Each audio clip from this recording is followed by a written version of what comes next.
everybody, Joanna here with Williams Homestead. Just gonna spend some time talking to you guys about my soil, what I have done to amend it, and what I did all spring. Kind of give you a little background on it. Here we go. So this area, this past spring, I decided I want to put in an in-ground garden. And this was all lawn, and so I had to hire a guy to come and till it all up for me, take out all the sod to get me ready. The guy did an amazing job. He was out there for hours tilling this thing up, and he also took a soil sample and told me that I actually have an extremely nutrient soil. It is clay. For those of you that don't know what clay soil is like, when it's wet, it's like just a ball. I don't know how else to explain it. You can't crumble it at all when you want to like make a smooth, fine soil topping for like the carrots or the lettuce. Like, you can't do that. It just is like this massive ball of dirt. And when it's dry, it is so hard, you can't even dig. Like, my cousin has clay soil as well, and they were trying to dig fence pole posts for their cow fence, and they had to literally spend days soaking that soil so that it was soft enough for the auger to dig. So when it's dry, it is hard as a rock, literally. But the guy did say I do have extremely nutrient soil. He said there was nothing he could recommend for me to put on the soil other than just amending it to make it more fine throughout the years and just learning how to grow in clay soil. He also mentioned that I have a ton of worms. So, slightly funny story. When he told me that, knowing nothing about gardening, I was like, oh no, I have worms. That's a horrible thing. And I gave him this look, and he kind of chuckled and said, no, that's a really good thing. You want worms in your garden. And he started explaining to me why. So if you ever look into like worm farming and you kind of research that and why people would want worms in their garden. I did that after he told me that to figure out what was so good about it, and realize how silly it was of me to be like, ew, I don't want worms in my garden. It's actually really good. So as I was planting all year long, I realized exactly what he was talking about. It didn't matter where in my garden I was, wherever I was digging, there was always worms. We have a lot of worms in our spot back here. Good thing. So because I have the clay soil, I do have to amend it. I do need to make it better each year, and hopefully down the road it will be easier to work with, or I might always have difficult soil, but it'll get better, I believe, each and every year. So some ways of decompost, ways to amend your soil that I found. Wood chips was high on the list, as well as bedding. Now I will say that I haven't done a ton of research. I've had conflicting stories about bedding, whether it needs to be like a year old, a day old, wet, dry. I just was like, whatever. I'm learning, I'm figuring these out as I go. So all that's in my garden from our goat bedding was about 3 to 4 months old. It was sitting out behind our goat barn all summer long before I put it on the garden. So it's kind of in the middle. It's not brand new bedding, but it's not year-old bedding either.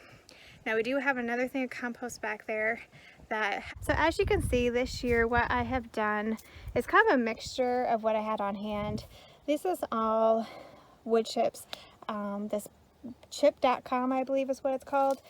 I have them come and just dump a bunch of wood chips in my yard, and I used it in all of my flower beds, which I can show you an example. All my flower beds I amended with the wood chips all around my house, and whatever I had left I put in my garden.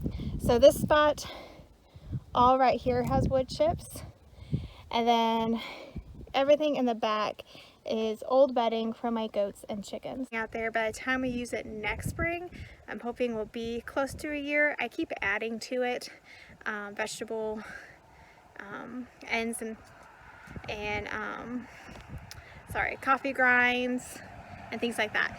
I have been putting in every day at the end of the day, whatever I have left over. But no more bedding, no more big stuff for growing in there. I think I do want to throw leaves. It's fall time, but we do have a lot of leaves.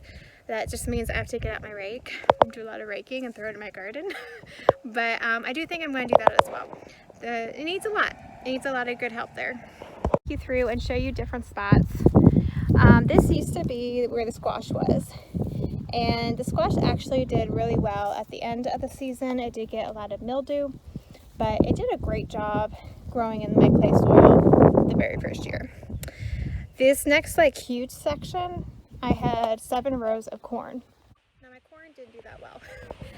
It actually got blight or some kind of fungus, not really sure. There was some question that it was maybe actually an edible fungus and something I could have just pulled off the corn. Again, I was learning, I had no idea what I was doing, so most of that corn I threw into the fields for animals.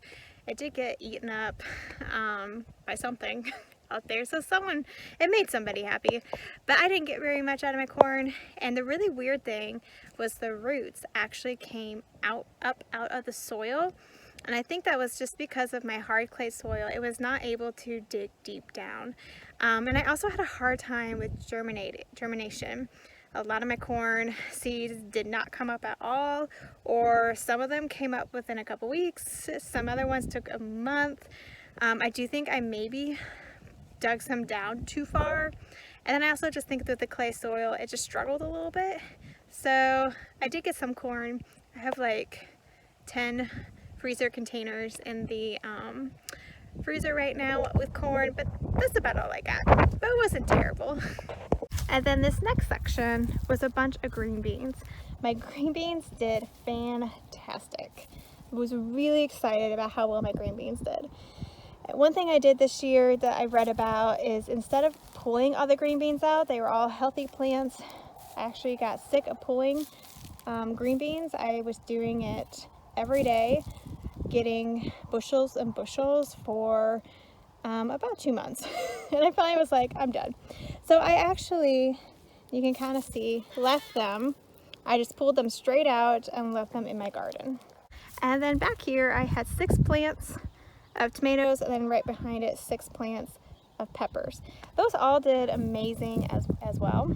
I have down here are a row of onions, which are actually still in the ground, as you can see.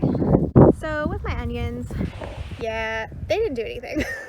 They're got really good tops, but when you pull it out, it's actually so I got it at this big of a bulb, and it's this big of a bulb. Really didn't do anything. And so yeah, I'm keeping them in the ground. I'm going to keep mulch over it. I read somewhere that you can overwinter some root stuff. I don't know if that's going to work at all. Probably not. But I'm just going to keep mulching over it, see what happens. Maybe I'll get lucky, maybe I won't. But that's a big thing, big difference I'm going to do next year. Anything root vegetable wise or that needs to be grown underneath the ground, I am going to get raised beds. It's probably going to be more like raised containers because I'm not going to be able to afford a bunch of raised beds. But I've seen a whole bunch of different ways that you can have raised beds on a much cheaper contraption. And so I will have those all throughout my garden with things like my root vegetables so that we're not dealing with the clay soil. Hopefully, I don't know, maybe 5 years, my soil will be to a point, it's been amended so many times that I'll be able to do it in ground, or I might always be doing it in a different container. So this was all filled up with dirt, and I put the carrots in. Didn't know what I was doing with carrots, and had them way too close together, and then pulled them way too early. So next year I know to be patient and to give them more room. But they did grow. So I do know that I can grow root vegetables just in their own soil. Right now, these have garlic in them. I did not do anything to the soil other than work it up for a while. Threw my garlic down in there and put these leaves on top. So hopefully next year I'll have some garlic. I didn't do a ton, just kind of seeing what it does. And I did it really late. You're supposed to do it in September to October, and I did it in November, but we're having a really warm spot right now. As you can see, I'm in a short sleeve shirt. It's really warm out here, which is not normal for November, so I just went ahead and did it. We'll see what happens. Which actually brings me to another point that I forgot. This week I also did put some cover crop seeds in my garden.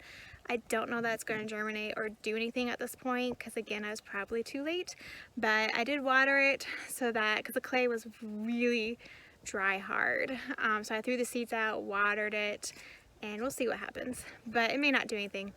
But cover crops are also a really good thing to do for your garden as you're trying to amend it. And so hopefully they will germinate and we'll see what comes next year. I also did this with cardboard and pallets to keep them down. This is to kill off my grass. I decided to make my garden larger than what it was last year. You can see here, this was the border, and then I had some grass still in there and along the back.